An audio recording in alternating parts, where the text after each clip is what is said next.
rẹwà. Ó dàbẹ̀ ni pé nǹkan tí wọ́n fẹ́ ṣe.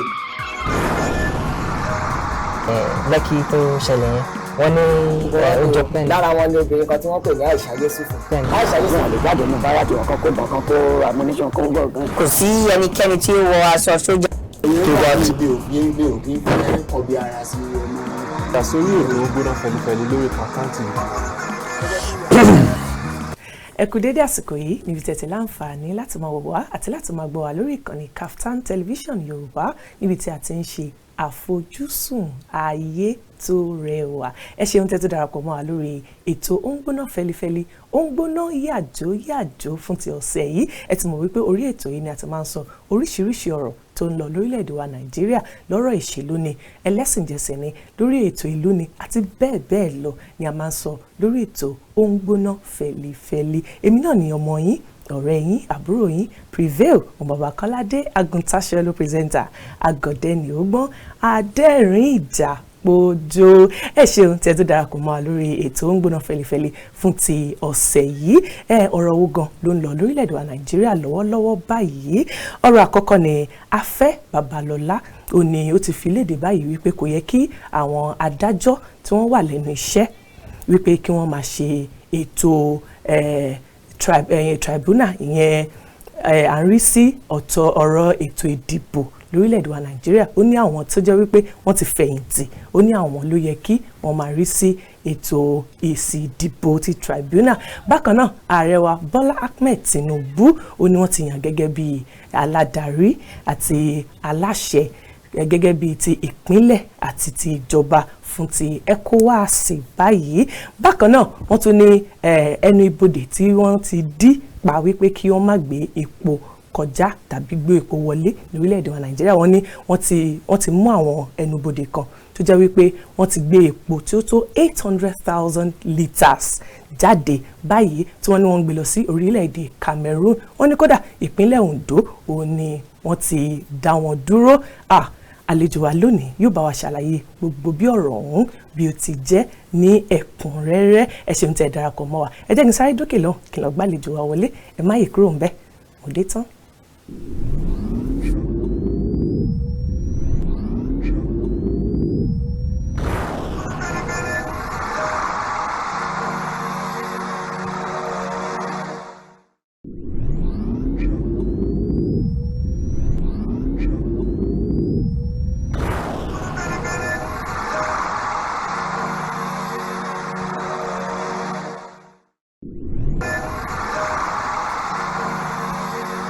Ẹ káàbọ̀ padà sórí ìkànnì Kaftan Television Yorùbá. Tẹ́ bá ṣe ń darapọ̀ mọ́ wa, ètò ni ètò yín Ó ń Gbóná Fẹlifẹli, Ó ń Gbóná yàjó. Àlejò wa ti wà ní kàlẹ̀ fún wa fún ti rọ̀lẹ́ yìí. Àlejò wa fún tòní àwọn ni arákùnrin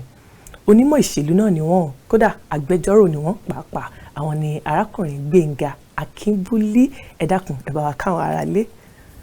Ẹ̀yin ará lẹ kú dédé wòye o. Ẹ ṣeun. Lóòótọ́ ẹ̀yin náà mo dúpẹ́ lọ́wọ́ yín pé ẹ pè wá pé ká wá bá yín ṣeré lórí ètò yẹn. A dẹ̀ dúpẹ́ pé a pè yín náà tẹ́ jẹ́ wa. Ẹ ṣé gan ni. Tọ́ ẹ ṣeun gan ni. Ẹ jẹ́ kí a bẹ̀rẹ̀ láti orí ọ̀rọ̀ Afẹ́ Babalọ́lá tí ó sọ wípé kò yẹ kí àwọn agbẹjọ́rò tí wọ́n sì wà lẹ́nu iṣẹ́ wípé kí wọ́n máa dájọ́ ètò èsì ìdìbò tribunal. Pé àwọn tó ti fẹ̀yìntì, àwọn tó ti ṣiṣẹ́ agbẹjọ́rò fẹ̀yìntì, pé àwọn ló yẹ kí wọ́n máa rí sí ètò èsì ìdìbò. Gẹ́gẹ́ bí ẹ̀yin gẹ́gẹ́ bí agbẹjọ́rò tí ẹ jẹ́, ǹjẹ́ ó ní àwọn àléébù àbí àwọn ohun tí Afẹ́ Babalọ́lá rí tí ó fi sọ irú ọ̀rọ̀ bẹ́ẹ̀? Ẹ ṣé gan ni olóòtú. Nǹkan tí amòfin àgbà ààrẹ Afẹ́ Babalọ́lá tí wọ́n rí tán fi sọ̀rọ̀ yẹn nítorí pé irú àsìkò yìí àwọn adájọ́ torí nínú àwọn adájọ́ tó yẹ pé wọ́n ní ẹjọ́ tí wọ́n ń ṣe lọ́wọ́ nínú kóòtù wọn torí pé ọ̀pọ̀lọpọ̀ nínú wọn wọ́n á nílò láti fi iṣẹ́ tó ń ṣe lẹ̀ láti lọ sí tribunal yẹn ní ìdí yẹn náà àwọn iṣẹ́ tó ń ṣe kò wá ní sí ọ̀nà àbálọmọ́ wọ́n máa pẹ́ǹdì ẹ̀ wọ́n á dá dúró títí tó máa fi parí tribunal a lè lọ sí court lẹ́ni ní ìsìntàn pé adájọ́ tó ń ṣe ẹjọ́ wa àwọn tribunal kò ráyè wá sí court lẹ́ni so ó máa jẹ́ kí wọ́n tún adjourn kí wọ́n máa sún ìgbẹ́jọ́ síwájú so ọ̀ǹtí tó bá parí tribunal wọn kó tó tún ráyè padà wá sí ilé ẹjọ́ tuntun wọn gangan láti máa gbọ́ ẹjọ́ tí ó wà nǹkan tí ààrẹ tó ń rí ní ààrẹ Afẹ́báwálá tó ń fi sọ pé tó fi dàbí pé wọ́n fẹ́ máa gbà á lọ́gbọ́n pé nǹkan tó wọ́n rò pé ó máa lè curb instance yẹn tó yẹ pé èèyàn máa dé court lẹ́ni adájọ́ ò ní jókòó pé ok tán bá jẹ́ kí àwọn adájọ́ tó wọ́n ti fẹ̀yìntì tó kò sí nǹkan tó ń ṣe àti àwọn amòye àwọn amòfin àgbà àwọn SCN kankan tó mọ̀ nípa tribunal matters pé àwọn lòun recommend pé kán máa kán máa ṣe tribunal nǹkan tó rí tó fi sọ bẹ́ẹ̀ nìyẹn kì í ṣe pé bóyá dandan ni pé nǹkan tó yẹ kó gbọ́dọ̀ ṣẹlẹ̀ nìyẹn. ǹjẹ́ ó wá ní àwọn àkóbá tí ó lè fà fún ilé ẹjọ́ títí wọn gangan kì í ṣe ti tribunal báyìí ǹjẹ́ ó ní àwọn àkóbá tí ó lè fà fún. rárá ni mo ti sọ yẹn náà ó kì í ká sọ ń sìn ni pé ẹnìkan tó yẹ pé ó bóyá ká sọ pé criminal matter kan wà tó yẹ pé ẹnìyẹn sì ó wà ní ìtìmọ́lé tó yẹ pé freedom ẹ̀ judge yẹn gbọ́dọ̀ wà ní court láti grant ẹ̀ ní freedom ẹ̀ bí a bail or something. láti lè sọ pé ó yá adáláre exactly but torí pé adájọ́ ráyè ẹnìyẹn sì á máa pẹ́ ní detention àbí ní àhámọ́ ìyẹn ẹyọkan nìyẹn ká tó sọ pé òkè bóyá ẹnìkan ó cheat mi mo fẹ́ sáré lọ sílé ẹjọ́ láti lọ gba injunction kan mo ò ní màá tún máa dúró di adájọ́ tó gbogbo yẹn because disadvantage tó kún wà bẹ́ẹ̀ ni pé àwọn adájọ́ tó yẹ kó máa ṣiṣẹ́ wọn wọ́n fi iṣẹ́ wọn gangan lẹ̀ wọ́n lọ ń ṣe iṣẹ́ tribunal iṣẹ́ wọn ṣì ní o tribunal yẹn náà iṣẹ́ wọn ṣì ní kì í ṣe pé wọ́n fi iṣẹ́ wọn lẹ̀ wọ́n lọ ṣiṣẹ́ míì wọ́n fi iṣẹ́ kan lẹ̀ lọ ṣiṣẹ́ míì ni àmọ́ nǹkan tèmi rò pé bí a bèrè tẹ̀sí máa bèrè lọ́wọ́ mi yẹn pé kí la rò pé way forward èmi máa sọ pé nǹkan tèmi rí pé a lè ṣe sí ni pé iṣẹ́ mọ̀ àwọn adájọ́ èèyàn ni wọ́n tribunal dẹ̀ ní tí time kì í ṣe gbogbo ìgbà ní tribunal once in a political era ni lẹ́yìn ìdìbò ni tribunal máa ń wáyé bí alẹ́ kan ní ọdún mẹ́rin kò kí ń gùn náà tí àwa lọ́yà gan la máa bẹ̀ pé ká ṣe nǹkan tó yẹ ká ṣe ká wà diligent pẹ̀lú prosecuting iṣẹ́ wa so pẹ̀lú prosecution iṣẹ́ wa tó bá yẹ pé wọ́n ní pé ok ká ṣe nǹkan báyìí kí time frame wà ká mọ̀ pé ok o bóyá weekend Saturday Sunday or Friday Saturday Sunday la máa fi lọ tribunal and that Friday Saturday Sunday nǹkan báyìí lẹ gbọ́dọ̀ achieve kẹ́ mọ̀ pé speed máa wà ìyẹn lèmi fi pé ó máa lè tiẹ̀ jẹ́ way forward kì í ṣe pé kán fi iṣẹ́ tó máa ń lọ sí court wọn ní Monday to Thursday wọ́n mọ̀ pé iṣẹ́ tó ń gbà ní láti lọ tribunal wọ́n kàn máa sún ọjà wọn dáadáa ní so wọ́n mọ̀ pé Friday Saturday Sunday wọ́n tún fẹ́ fi ṣe iṣẹ́ míì ni so wọ́n gbọ́dọ̀ mọ̀ pé ok kí wọ́n wà prepared mentally kán dẹ̀ tún bẹ àwa agbẹjọ́rò náà pé ẹ jọ̀ọ́ kẹ́ ṣiṣẹ́ yín dáadáa èèyàn ní rò pé tá a bá ń ṣe tí gbogbo ẹ̀ bá wà ní ìkàlẹ̀ kò ní sí pé ká máa sọ pé adájọ́ kan tó ti rìtáyà ló ṣe máa dá ẹjọ́ kan because adájọ́ bá ti rìtáyà ó lè má wà up to date ó lè máa mọ bó ṣe ń lọ lọ́wọ́lọ́wọ́. because adájọ́ tó ṣì wà in active service one of his duty ni pé ó gbọ́dọ̀ máa kàwé sí ó gbọ́dọ̀ máa tún ọmọ fi ìmọ̀ kún ìmọ̀ ẹ̀ but ẹni tó ti retire tó yẹ pé bẹ́ẹ̀ ó kàn sùn ó kàn jí ni ó lè má mọ nǹkan tó ń ṣẹlẹ̀ ó lè decide pé lẹ́nu mo tiẹ̀ ní ka newspaper kankan mo tiẹ̀ fẹ́ mọ nǹkan tó ń ṣẹlẹ̀ ní àgbáyé mọ́ o ṣé irú ẹ̀ lè máa rí pé kó wá máa padà wá ni ó ní nǹkan tó yẹ pé ó ti lè wà rusted so but tó bá yẹ pé ẹni tó ṣì wà ní tó ṣì wà ní ẹnu iṣẹ́ ó mọ̀ pé òkè báyìí máa wá òfin kan lọ mo lè rí òfin kan níbàyìí òkè òfin kan tí wọ́n ti eléyìí kì í ṣòfin mọ́ eléyìí ni òfin sí iṣẹ́ mọ́ so mi ò ní sọ pé kán sọ pé kí àwọn adájọ́ kọ́ má ṣe iṣẹ́ wọn mọ́ ṣùgbọ́n kán kàn fúnra wọn ní allowance yẹn kọ́ dẹ̀ mọ̀ pé ok this kìíní yìí o ẹ̀ẹ̀kan ní sáà ni so tó bá dẹ̀ ti wáyé bẹ́ẹ̀ a gbọ́dọ̀ ṣe iṣẹ́ yẹn dáadáa kárakára tá a bá parí iṣẹ́ o a lè wá lọ fún vacation o àbí ká lọ fọ́lídé bí i 1 month o ká padà ká lọ sinmi ara. nǹkan tẹ́ ń gbìyànjú láti sọ ni wípé wọ́n lè actually rí ìpele méjèèjì wọ́n lè rí jọ papọ̀ ní ilé ẹjọ́ tí wọ́n ṣe náà ó ní àwọn nǹkan tó kàn bà tó dàbẹ̀ ni pé ó fẹ́ bani lọ́kàn jẹ́ ni pé ẹ máa rí àwọn court kan ni pé wọ́n lọ fún tribunal wọn kò máa ti court wọn so kò ní wọ́n máa lọ pé títí di ìgbà tó bá parí tribunal ká tó lè padà wá adẹ̀rí àwọn adájọ́ míì at least aláwọn adájọ́ mi tó yẹ pé wọ́n lọ fún tribunal wọ́n á sọ fún ẹ pé ọ̀la mo ò ní ráyè torí pé mo lọ fún tribunal lọ́la ṣé o lè padà lọ́túnla àwọn yẹn wọ́n sì padà sẹ́nu iṣẹ́ wọ́n sì ń ṣe ṣùgbọ́n pé ká kàn ti kóòtù pé àmọ́ lọ fún tribunal yẹn gangan ni ò dáa tó so tí a bá rí àwọn adájọ́ tó yẹ pé ok wọ́n lè máa ṣe gbogbo ẹ̀ papọ̀ bó ṣe kóró náà nìyẹn kì í pé kàn fẹ́ ẹ̀yọ̀ kan lè lọ dá sí ẹ̀yọ̀ kan wọn lè fi ìyàwó lẹ̀ kan lọ máa tọ́jú ìyànlé àbí kan torí ìyàwó ń sìn kan fi ìyàlé lẹ̀ méjèèjì ó ń gbọ́dọ̀ ṣe papọ̀ ni. ẹ ṣeun àmọ́ àwọn kan wá ń sọ wípé èròdí tí Afẹ́ Babalọ́lá tó fi sọ bẹ́ẹ̀ ni wípé ṣe mọ̀ wípé àwọn tán wọ́n ní àwọn tán wà lẹ́nu iṣẹ́ lọ́wọ́lọ́wọ́ wípé wọ́n lè máa gbàbẹ̀ tẹ́lẹ̀ wọ́n lè bẹ̀rẹ̀ sí ní máa ṣe àwọn tó wà lẹ́nu iṣẹ́ tí àwọn tó ti fẹ̀yìntì náà nígbà gẹ́gẹ́ bí wọ́n ṣe ń sọ wọ́n ní tó bá jẹ́ pé àwọn tó ti fẹ̀yìntì ni wípé ìwọ̀nba ni èèyàn lè wúmọ̀rú mọ́ wọn mọ́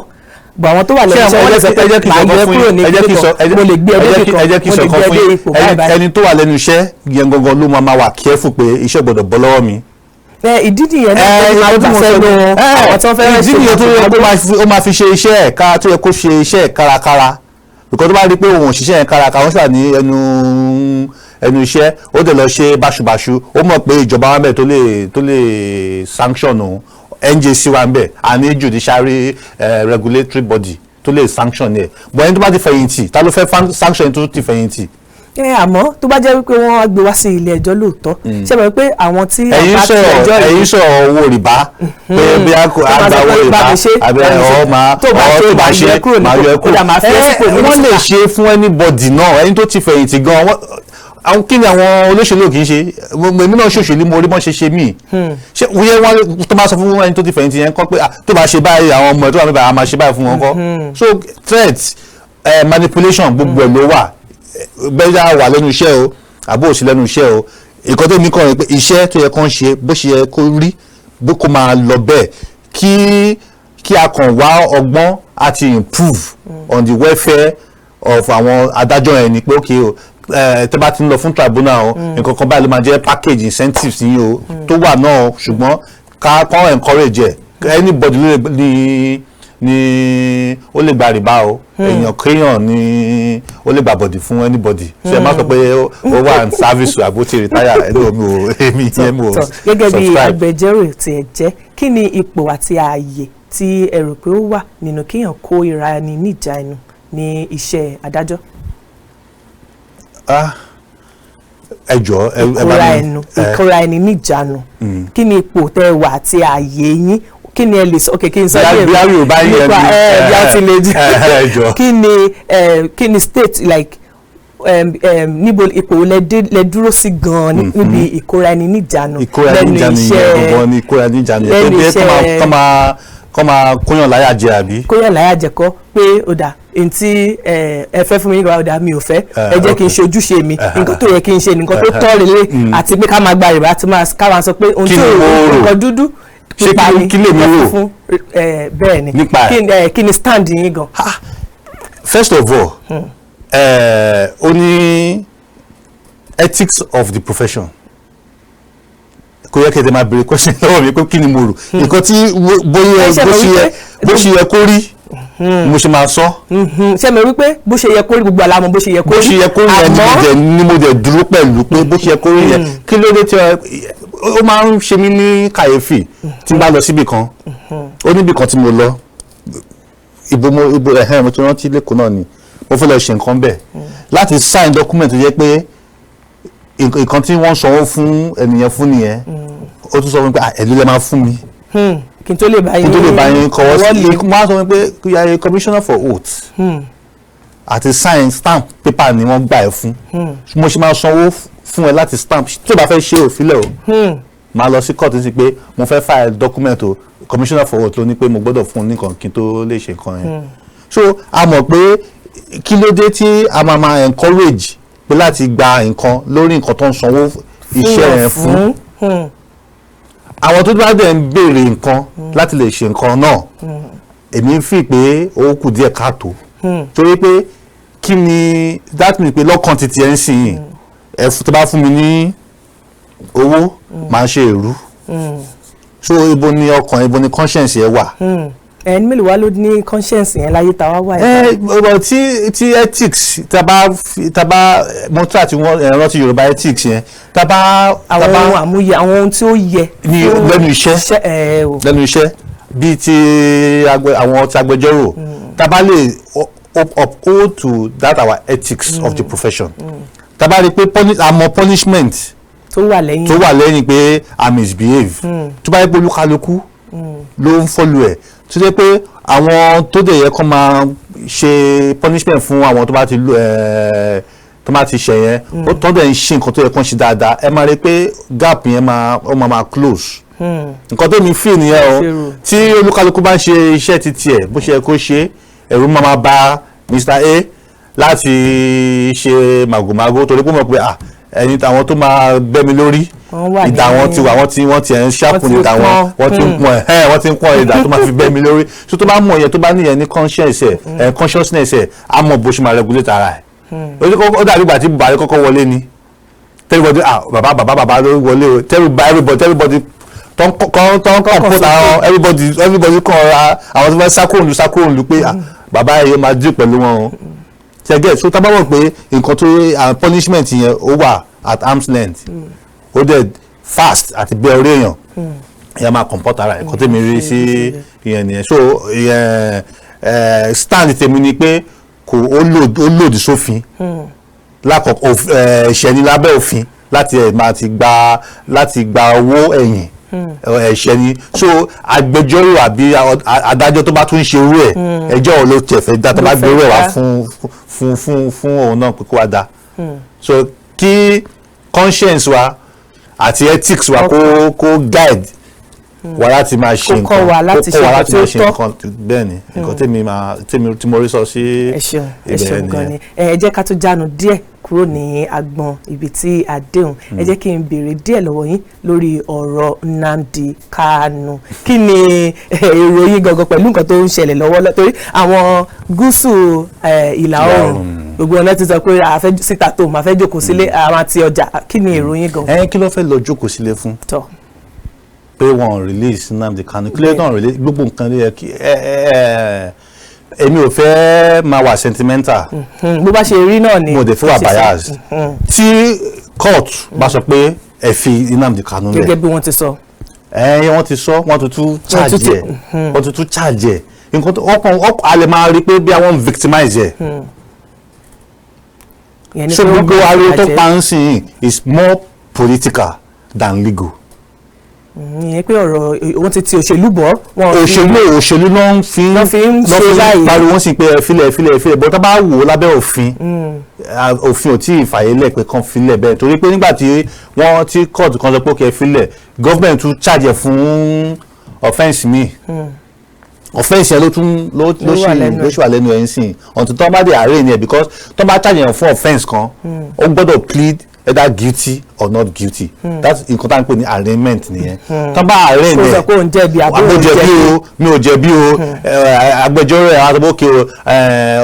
o client mi ti sọ pé òun jẹ̀bi àbó òun jẹ̀bi o ẹ jọ̀ọ́ ẹ fún ní freedom díẹ̀ ẹ grant ẹ ní bail díẹ̀ gbogbo yẹn ló sì máa tún ṣe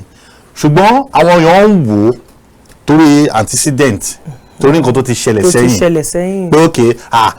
ilé ẹjọ́ ti sọ pé ẹ filẹ̀ kẹ gbogbo but mo fẹ́ wo kíní from this angle pé èèyàn tó ń threaten odidi ìlú tó ń threaten ìbáṣepọ̀ ó ń dúnkokò mọ́ ìbáṣepọ̀ ìlú orílẹ̀-èdè ó ń threaten existence of entire country. ó ń dúnkokò mọ́ mo fẹ́ lóyìnbó síta á lè mo fẹ́ káwọn ará ló kó lè yé wọn. tó sọ pé ìlú orílẹ̀-èdè yìí o a lè gbé papọ̀ ẹ̀ṣẹ̀ ní lábẹ́ òfin torí pé constitution tá a ní kò fààyè fún pé ká lọ ìjọba àpapọ̀ náà fi ń pè dáadáa tó ń pè ní ìjọba àpapọ̀ ẹnì kan wá sọ pé rárá o ìjọba àtúnkà ni mo fẹ́ jẹ́ so nǹkan tó ń ṣe yẹn highest offence ni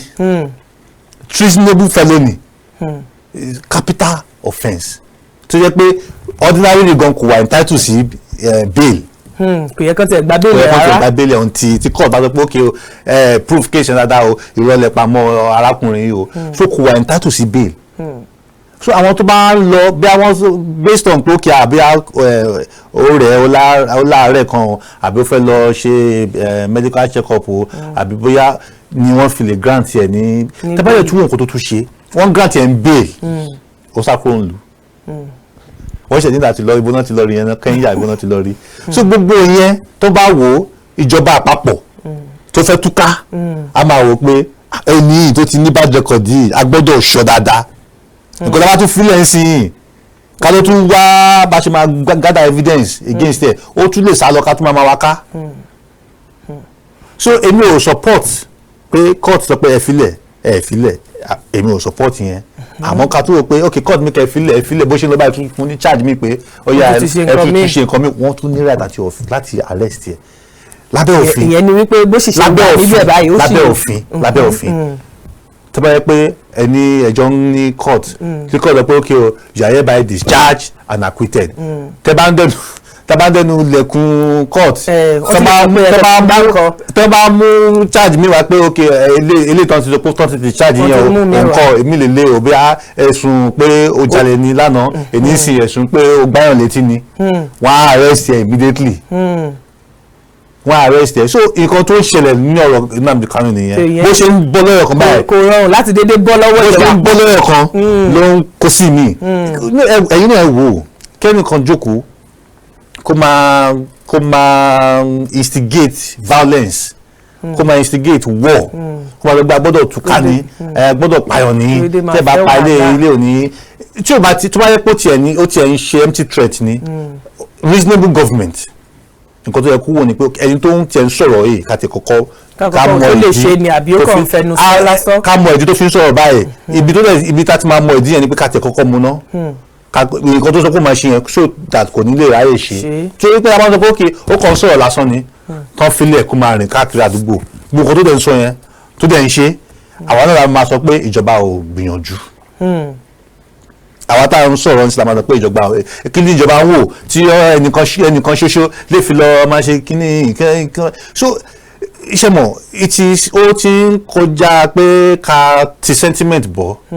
but tá bá wò ó bí ìjọba náà ṣe ń ṣe á dàbẹ̀ ni pé wọ́n ń persecute ẹni instead of prosecute ẹni pé wọ́n mọ̀ máa fi ìyà jẹ ni dàn pé kàn tiẹ̀ wo nǹkan tó ṣe lábẹ́ òfin náà so ìyẹn ni mo kàn rí pé okay lọ́rọ̀ Nnamdi Kanu yìí mo máa wà very skeptical because ó wà very sensitive mo náwọn ọ̀rẹ́ tó yẹ pé wọ́n believe in his cause àti mo dẹ̀ fẹ́ ṣe anybody mo dẹ̀ fẹ́ sọ̀rọ̀ tó yẹ pé èèyàn máa sọ tí máa fi instigate ẹlòmíì tó máa sọ pé òun sọ̀rọ̀ báwọn sọ̀rọ̀ but ká wà objective ká rí ọ̀rọ̀ bí ọ̀rọ̀ ṣe rí gan-an tí ó bá yẹ pé ẹlòmíì ló ṣe nǹkan tó ń ṣe yìí ṣé bá ṣe máa sọ̀rọ̀ nìyẹn a ní àwọn èèyàn tó ṣe irú kínní tó yẹ pé wọ́n mú tàn dẹ̀ tí ariwo pọ̀ báyìí ṣe gẹ́ so kí ló yẹ pé ẹnìkan torí pé bí wọ́n lágbára díẹ̀ ní àríwá fi ń lọ báyìí. náà bí a torí wípé ó wá láti gúúsù. mo fẹ́ lọ síbẹ̀ mo èmi ń bọ̀ wá síbẹ̀. torí nígbà tí tabalẹ̀ rẹ̀ wà fún mi. mo ti débẹ̀ báyìí. kí wàá ní ẹ fẹ́ sọ gangan nípa àwọn èèyàn ẹ̀ tán wá sọ pé ilé la fẹ́ jókòó sí. ṣé mọ̀ nǹkan tó mo máa rí sọ sí yẹn. ṣé ta ló ń lù ṣèjọba ni àbá wọn. nǹkan tẹ́mi rò ní gbogbo yẹn ni pé ibi tí kíní ẹ̀jẹ̀ tó tiẹ̀ ti pọ̀ jù ní Anambra wọ́n ti sọ pé síta tó ń ẹ jókòó sílẹ̀ yìí ṣé kò sí ìjọba ní ìpínlẹ̀ ọ̀hún ni báwo ni ẹnìkan yìí ó pera ẹ ní chief security officer because the governor is the chief security officer of ìlú yẹn so kí ló ń ṣe tẹ́nìkan máa fi pàṣẹ nílùú ẹ̀ nǹkan tí mò ń rò nìyẹn so nǹkan tẹ́mi kọ́kọ́ rí ni pé kí ni báwọn mo ṣe máa sọ̀rọ̀ yìí. ṣé nǹkan tẹ́ ẹ sọ ni pé òun ló pàṣẹ sísà tó mú ìyá bí àwọn gómìnà. àwọn nǹkan tí mo sọ ni pé èèyàn kan ṣèbí ta ló pàṣẹ máa ní tó prime minister kí lórúkọ yẹn náà tó ní òun prime minister of IPOB máa rántí orúkọ ẹ̀ òun ló pàṣẹ ṣèbí gómìnà wà nílùú kí ló tí ẹnìkan máa pàṣẹ fún gbogbo tí wọ́n máa àwọn ọdẹ máa òbí ẹ̀ gọ́vùnà ṣé kò lè pàṣẹ pé rárá kò rí bẹ́ẹ̀ ẹ jáde anybody ṣé táwọn ẹ bá jáde kí wọ́n fẹ́ ṣe tí àwọn ẹ bá tẹ̀ jáde so that means pé wọ́n lágbára ju ìjọba lọ so èmi rí i pé government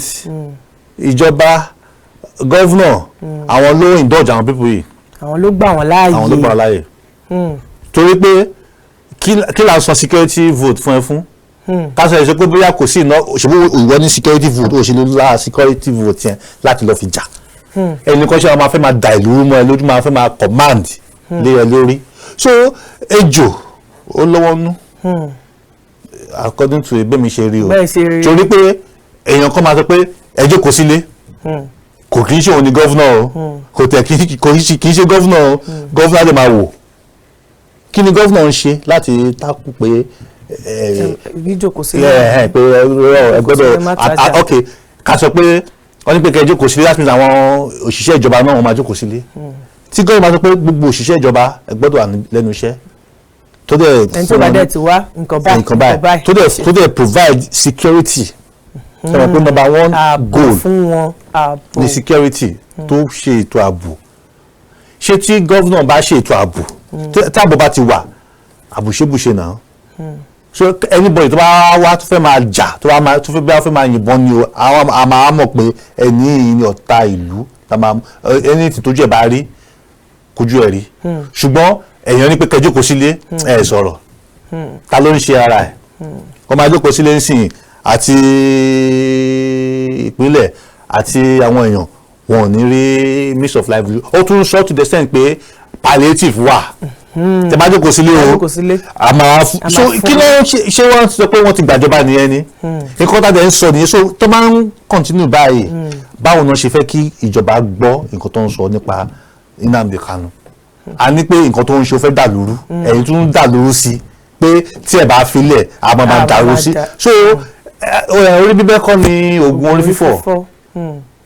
ṣebí àwọn èèyàn ti ń pariwo àwọn gọ́fúnà ti ń pariwo sí wọ́n ti fẹ́ máa ti òṣèlú bọ̀ pé ẹjọ́ ẹ ṣe báyìí ẹ ṣe báyìí ẹ ṣe báyìí kọ́ tiẹ̀ jẹ́ president iṣẹ́ ìwọlé ni kò tí lo 50 days lọ́fíìsì ẹ jẹ́ kó breathe ẹ jẹ́ kí president ẹ breathe kó mí ló ń suffocate ká bá tiẹ̀ fẹ́ràn ẹ má lè jẹ́ ká suffocate ẹ jẹ́ kó tiẹ̀ ráyè kó so kẹfún ní time bí i 100 days kí wàá lọ bá pé ẹni báyìí bá wò tí nǹkan bá wà tí ẹ ráyè solve political option wà tẹ́ máa lò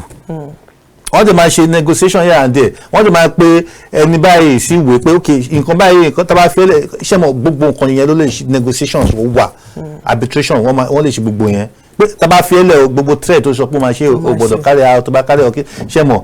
gbogbo yẹn ni mo feel pé ó yẹ kó wà ní in place but ká máa sọ pé ẹnìkan ní pé kí ìlú kan jókòó sílé àwọn dẹ̀ máa rọ̀ bí ẹ̀ kí ni gómìnà. bí wọ́n tẹ̀ ṣe jókòó sílé yẹn jẹ́ àrí ìpalára kankan tí ó mú wá fún wọn gẹ́gẹ́ bí ọmọ ìlú. àwọn fúnra wọn máa mọ ok tí o bá jókòó sílé ṣé ilé ni oúnjẹ tó máa bá ẹni owó tó máa pa ṣé ilé tó máa ọmọ wọn kò tún lọ sílé iléèwé so ìṣìta ló ń pa lára. kì í ṣèjọba. so tẹ bá ń ṣe nǹkan ẹ ká ṣe pẹ̀lọpẹ̀lọ pípé nǹkan tó mìíràn sọ sí ọ̀rọ̀ tí mo fẹ́ sọ ni ẹ gbọ́dọ̀ sọ náà ni. and again àwọn láti dìbò rẹ̀ tún lọ́rọ̀ ọ̀dùnkọ́ mo kàn jókòó mo rò lọ́jọ́ kan pé kí ló bí movement kan tàbí ẹ̀ka tún wà kára beware of nísìnyí ní àwọn obedient bó èso kínkín ó ló ń bá ìdíjẹ́ ló máa ń bá ìdíjẹ́ o wọ́n dẹ̀ ní pé àrá ló máa ń ran bọ́ǹbù lọ́wọ́ láti àtẹ́wọ́ ni ijó ti ń bẹ̀rẹ̀ bó ṣe ń ṣe táwọn máa attack everybody tó máa ṣe báyìí bí movement ṣe ń bẹ̀rẹ̀ nìyẹn o bí Boko Haram ṣe bẹ̀rẹ̀ nìyẹn bí Sharadin bó ṣe bẹ̀rẹ̀ nìyẹn Nnamdi Kanu náà bó ṣe bẹ̀rẹ̀ nìyẹn àwọn míì tuntun bẹ̀rẹ̀ tí wọ́n ṣe tó pé téèyàn bá sọ̀rọ̀ báyìí wípé kán bẹ́yàn lórí ni gbogbo kíyẹn ni ká máa wò ká máa ṣọ́ ara wa ká dé wà realistic nǹkan ti ṣẹlẹ̀ ó ti ṣẹlẹ̀ kí ni way forward gẹ́gẹ́ bí ìlú but àwọn kan ò kí ń wúro táyà mo fẹ́ lọ sí sáà yẹn torí pé mo ní wọn lọ́rẹ̀ẹ́ ṣùgbọ́n tá a bá wo bí àwọn kan ṣe ń bíyè wọ́n ṣe ń ṣe ẹ máa rí i pé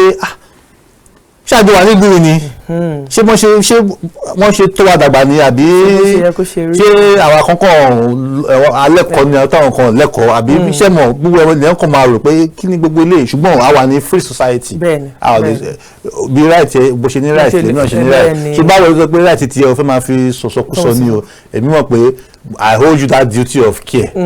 bó o ní right mo ní right má ṣáà infringe on my own right tó bá sọ̀rọ̀ pàṣẹ máa jáde court mi. Ẹ ṣeun gan ni ẹ̀yin aráalé mo lérò wípé ẹ ti tẹ́tí bẹ̀lẹ̀ jẹ́ láti gbọ́ gbogbo nǹkan tí àlejò wa sọ fún tìrọ̀lẹ́ yìí ó sì tún kù ó kù òní bàtà ń ró àmọ́ ẹ jẹ́ ká sáré dókè lọ ká sáré ṣe wáìnì wò ẹ má yí kúrò ńbẹ̀ àdé tán.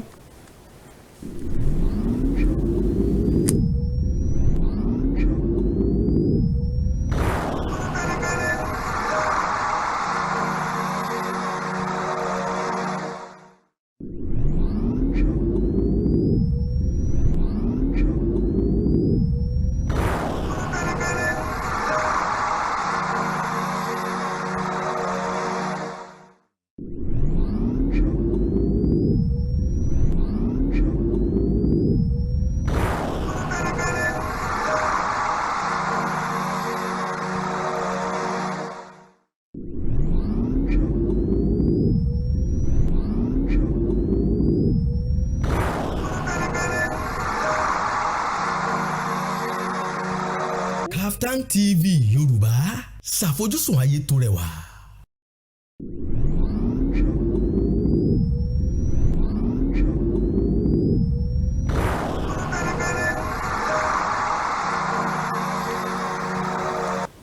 Ẹ káàbọ̀ padà sórí ìkànnì Kaftan Television Yorùbá níbi tí a ti ń ṣe àfojúsùn ayé tó rẹwà ètò ní ètò yìí ó ń gbóná fẹlifẹli ó ń gbóná yàjó àlejò wa Gbénga Akínbúlí wọn ti ràn wá lọ́wọ́ láti bá wa ṣàlàyé gbogbo ọ̀rọ̀ ọ̀hún lẹ́sọ̀ ẹ ṣeun tẹ́ tó darapọ̀ mọ́ wa lẹ́ẹ̀kan sí ẹ̀rọ ìbánisọ̀rọ̀ wa ó ti ṣí sílẹ̀ báyìí tẹ́yìn náà lè pè láti sọ ohun tí ẹ rò èròǹgbà yín tàbí tẹ́ bá ní ìbéèrè kan tàbí méjì lọ́wọ́ àlejò wa àyè ti ṣí sílẹ̀ báyìí tí ẹ lè pè wá ẹ ṣeun tẹ́ darapọ̀ mọ́ wa àlejò wa ẹ kú ìjókòó lẹ́ẹ̀kan sí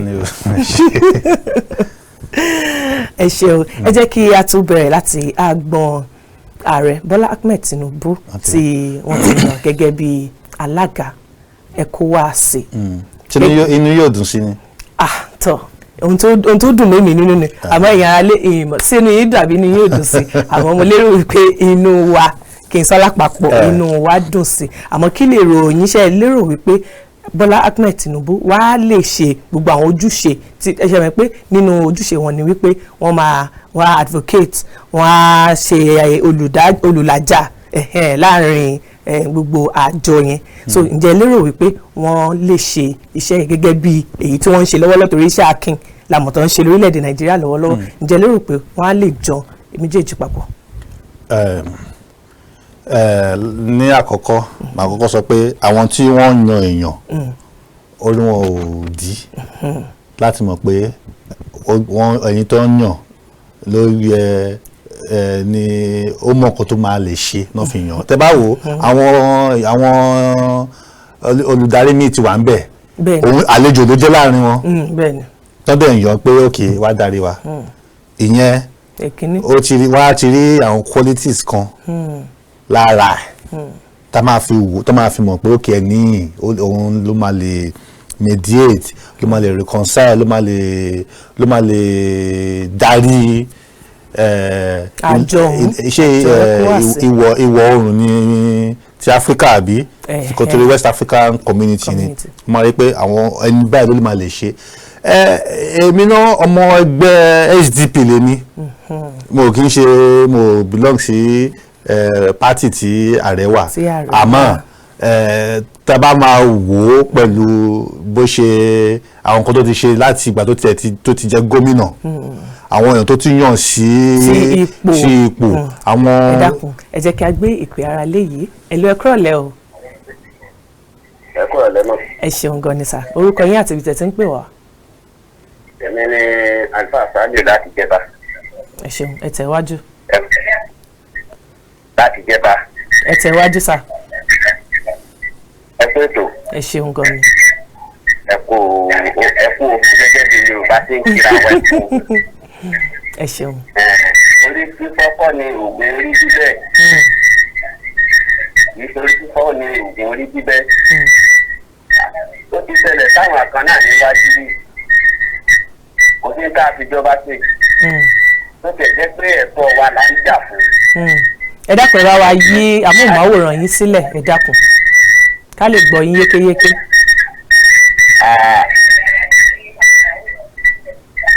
àdìbò fún yàn lórílẹ̀‐èdè yọ wọlé ó ní dáa ti ṣùgbọ́n ẹni bá anígbéra ti ṣe kí la ṣe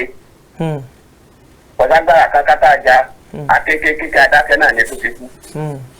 nígbà tó kú tásógun bẹ̀rẹ̀ ni àbá àdálúrú tó ẹni tó bá ti dàrú lórílẹ̀‐èdè yìí agbára ìjọba ló fún láyè ìjọba ló fún láyè tí gbọdọgbọ ọba fún lẹkọọ lẹnìkan ti ní mílẹ máa dàrú lè sọ fún àwọn akẹ́kọ̀ọ́ wọn gbọ́dọ̀ lọ bí sẹni ní stéètì tí gómìnà wà tọlọ́pàá wà kágbófinró wà ìjọyẹ kúrí bẹ́ẹ̀ ni. nàrà ní sẹ ìjọba ni pé ìwọ tètè pé tíráta lórí rẹ̀ pé tẹ bá lọ síwájú báyìí yọkàn lùmí náà tẹ bá lọ síwájú báyìí yọ wá ka àwọn ẹ̀yà tí wọ́n ń gbé papọ̀ pẹ̀lú wọn kọ́mọ̀ bá di wàhálà ìjọba ó tètè wá kàtẹ́sí lásàlá. tọ ẹ ṣeun gan ni àdúpẹ́ ẹ dákun ní gbogbo ìgbà tí ẹ bá ń gbìyànjú láti pè wá lórí ètò yìí ẹ máa gbìyànjú láti yí ẹ̀rọ amóhùnmáwòrán yín sílẹ̀ tàbí kí ẹ ta kété sí i pátápátá nítorí pé etí kò lè gbéjì ẹ dákun ẹ ṣeun lẹ́ẹ̀kan sí àlejò wa ẹ dákun ẹ tẹ̀wájú. ẹ ṣe atọ́kùn. so gẹ́gẹ́ bí mo ṣe ń sọ lọ pé wọ́n rí i pé wọ́n ti rí àwọn iṣẹ́ tí ó ti ṣe sẹ́yìn àwọn náà fi kókè ẹyin tó láti darí wa lélẹ̀ so ẹ jẹ́ ká filẹ̀ ẹ jẹ́ ká fún ní benefit of doubt pé iṣẹ́ tó ń yàn fún á lè rí ṣe ó ti wà too early láti máa comment pé ṣá lè ṣe àbí kò lè ṣe nǹkan báyìí torí pé àwọn ara wọn tó ń jọ jókòó tó ń jọ wo ara wọn wò wọ́n yẹ pé ẹni báyìí ní ká yàn wọ́n mọ̀ nǹkan tó ń ṣe ẹ má yẹ ká lọ pé ọpọlọ àwọn yẹn ò pé ẹ jẹ́ ká fi wọ́n lẹ̀ lọ ní ọkàn tèmi ó ti yá jù láti bẹ̀rẹ̀ sí ni máa sọ pé òkè ṣé ó yẹ kó rí bẹ́ẹ̀ ṣé kò yẹ kó rí bẹ́ẹ̀ ẹ yẹ ká plus ni fún àwa náà pé for the first time in a long time wọ́n ti àti ẹ̀ ń darí ECOWAS ṣe get pé so nǹkan tó dáa ní àmì tó dáa ni pé òkè bóyá wọ́n ti rí pé ààrẹ wa ó jẹ́ ẹni tó máa lè kó àwọn èèyàn pọ̀ so ẹ jẹ́ ká fún wọn lẹ̀ bẹ́ẹ̀ nǹkan tẹ́mi rí sọ sí eléyìí ní ẹ̀ díẹ̀. gẹ́gẹ́ bí ọ̀rọ̀ Tinubu gbé sọ pé democracy is very tough ìyẹn ni pé ìjọba àwa ara wa ojú ohun tó le tó sì sọ pé kò ń ṣe ohun tí a lè fi ọwọ́ yẹpẹrẹ mú nínú ọ̀rọ̀ ọ̀hún àti ibi tí ẹ ti ń bọ̀ nísìnyí ǹjẹ́ ẹ lè rí méjèèjì lẹ̀ mọ́ra. ká má rí ẹ papọ̀ ó ní pé democracy is very tough ó le ètò ìdájọ́ tó gbọ́ kó tó sọ ní pé but ó lè wọ́n o ó ní pé but that is still the best form of government so ó mọ̀ pé nǹkan wà tó ń gbọ́dọ̀ ṣe ìyẹn rẹ̀ ni pé democracy gbọ́dọ̀ prevail ní West Africa ìyẹn ìjọba àpapọ̀ ìjọba àwa ara wa ó gbọ́dọ̀ lékè ní Africa ní West Africa lápapọ̀ èmi máa ń rò pé tó bá fẹ́ ṣe bẹ́ẹ̀ kó encourage interrelation ká máa bá ṣe ń bára wa jọ ṣe tí ECOWAS country kan bá fẹ́ lọ sí ECOWAS country míì ṣe mọ̀ pé a ní láti lọ sí wa fẹ́ máa gba visa kan or anything kan àpọ̀n pass ni tó bá lè build infrastructure round gbogbo communities yẹn bí a train facility kó wà ṣe mọ bí àwọn bí exactly bí irú àwọn Schengen countries nísìnyí láti lọ láti Germany lọ sí Belgium lọ sí France lọ gbogbo bẹ́ẹ̀ ó wà easy mo kàn lè jókòó sí kí n dẹ̀ lọ gbogbo 5 countries yẹn ní Schengen countries yẹn ṣe get torí pé wọ́n jókòó papọ̀ wọ́n fọpọlọ sí so tí ààrẹ wa náà tó bá jókòó tó fọpọlọ sí torí pé kí gbogbo nǹkan tí pẹ̀lú ọ̀rọ̀ tó sọ yẹn pé democracy tó ó mọ̀ pé òun gbọ́dọ̀ make sure pé àwọn èèyàn wọ́n ní right wọ́n enjoy gbogbo benefit democracy the benefit democracy dẹ̀ ni pé ìjọba tó dáa good governance ó gbọ́dọ̀ prevail so ẹ jẹ́ ká fún benefit of that is still nǹkan tẹ́mi ṣe máa sọ nìyẹn. nǹkan tẹ́ ṣe máa sọ nípa ọ̀rọ̀ nìyẹn tó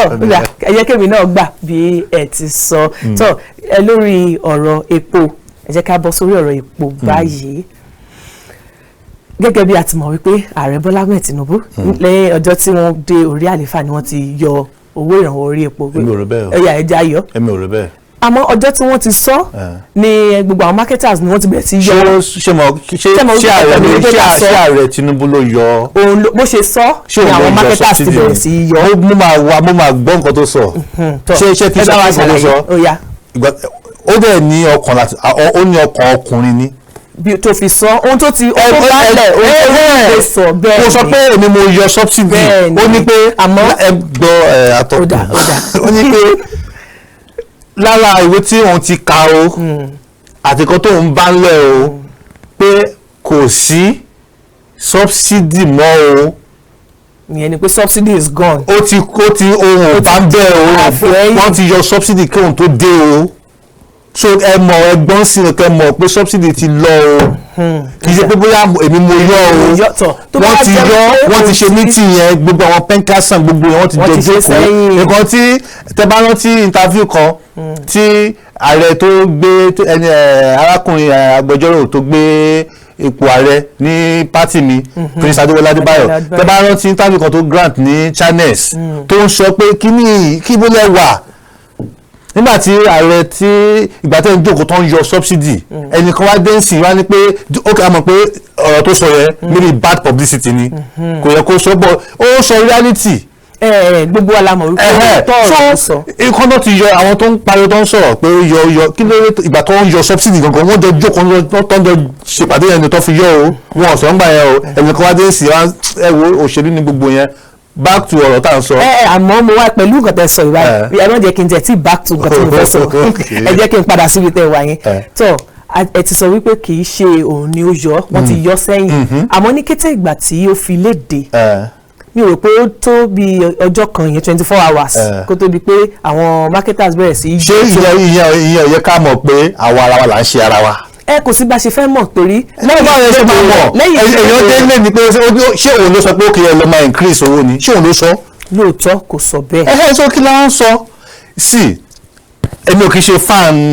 APC mi ò dẹ̀ kí n ṣe agbẹnusọ wọn ṣùgbọ́n ẹ yẹ kí a máa fi ọpọlọ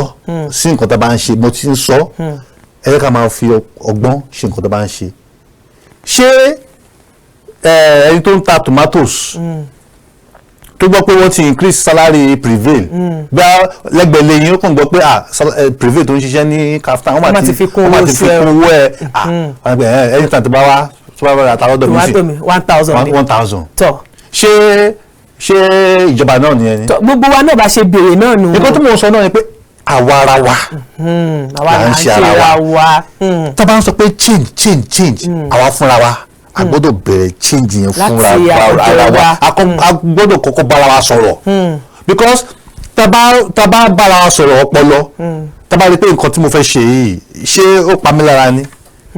mo ní nǹkan lẹ̀ mo ra kíní yẹn ní £1 torí pé ẹnìkan sọ pé kíní yẹn o ní bó ṣe máa ra ti owó tí wàá ń lu okùn increase sí. okùn dédé gbé owó lé lẹ́ẹ̀kan náà. ta ló ń ṣe ara rẹ̀ àwọn olówó whether you like it or not wọ́n á ní owó yẹn wọ́n á rà bẹ́ẹ̀ ni. àwa tálíkà àwa tálíkà àwa mẹ̀kúnnù àwa ṣé bó ṣe £1 ẹgbẹ́ ṣe struggle àti rà wọ́n wá gbé sí 1000 báwo la ṣe ẹkú kúkú kilos. ẹkú pa àwọn ṣẹgẹtì kan tó ń sọ so lórí ọ̀rọ̀ yẹn ṣé ọ̀rọ̀ tẹ́ ẹ sọ yẹn ṣe mọ̀ pé mo kàn ó kámilá mo fi sọ kì í ṣe ibi tẹ́ ẹ lọ gbọ́n nìyẹn ẹ jẹ́ ká padà sí ibi tẹ́ ẹ lọ ó kàn jẹ́ ká mọ̀ pé ọ̀rọ̀ subsidy yẹn o ìṣe Tinubu ló yọ ọ́ ó bá bẹ̀ mí ó kàn jẹ́ akíkanjú ọkùnrin tó lè sọ jáde ni bí nǹkan tó dẹ̀ rí ní ECOWAS nìyẹn tó fi sọ pé àìní ó mọ nǹkan tó ń ṣe ó máa lè confront situation èmi kan sọ bóyá mo lọ pé nǹkan tó rí nìyẹn. tọ ẹ jẹ́ ká gbé pé ara lé yìí ẹ lu ẹ kúrò lẹ́ o. ẹ kúrò lẹ́ mà. ẹ ṣeun gan ni sà orúkọ yín àti ibi tẹ́ ti ń pè wá. Ọlátúndé láti Alágbolé ìjọ àjò lẹ́kọ̀ọ́. tọ ẹ tẹ̀wájú sà. atọ́kùn. sà. irú ẹni tẹ́ gbé wá lórí prógámù yìí. bẹ́ẹ̀ni. irú olú ẹkẹ bá gbé wá. kì í ṣe APC. ó dẹ̀ ń sòótọ́ ọ̀rọ̀. ẹ wo ọ̀gá yín Ajéwọlé.